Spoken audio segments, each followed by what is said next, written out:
पश्चिम बंगाल में चुनावी हिंसा थमने का नाम नहीं ले रही है। शनिवार को 7वें चरण के चुनाव के दौरान बंगाल में कई जगहों पर हिंसक घटनाएं हुई।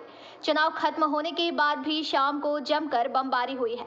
भाटापाड़ा के बाद अब नैहाटी में तृणमूल कार्यालय के सामने देर रात बम विस्फोट हुआ। 7वें दौर के चुनाव के खत्म होते ही नैहाटी में बम धमाका हुआ है। नैहाटी नगर पालिका के वार्ड नंबर 7 में तृणमूल कांग्रेस पार्टी कार्यालय के सामने देर रात बम विस्फोट हुआ। नैहाटी नगर पालिका के वार्ड नंबर 7 के पार्षद रंजन कर्मकार ने बमबारी की घटना पर विपक्षी पार्टी पर निशाना साधा। उन्होंने कहा कि नैहाटी और बैरकपुर के लोगों को 2019 का अक्स नहीं दिखेगा। साथ ही सीसीटीवी को खंगाला जा रहा है। देर रात तृणमूल कार्यालय के सामने एक बम विस्फोट किसने किया है? दलीय कार्यालय समय बोमाबाजी सप्तम दफा भोट शेष ना होते কি বলবেন?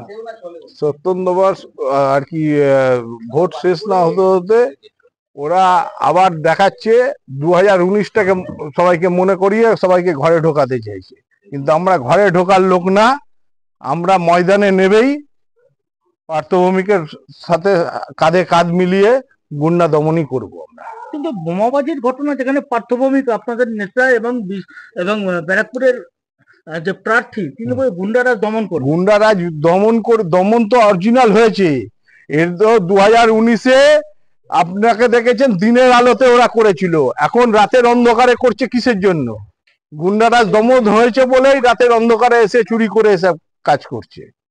তা আমরাও ময়দানে আজ থেকে রয়েছি, আমরা 2 মাস ধরে রয়েছি, আজকেও আছি। আমরা এটা আমরাও দেখবো কে কত মায়ের দুধ খেয়েছে, আমরাও দেখবো। পুলিশ প্রশাসন সঙ্গে সঙ্গে এসছে, পুলিশ প্রশাসন দেখেছে।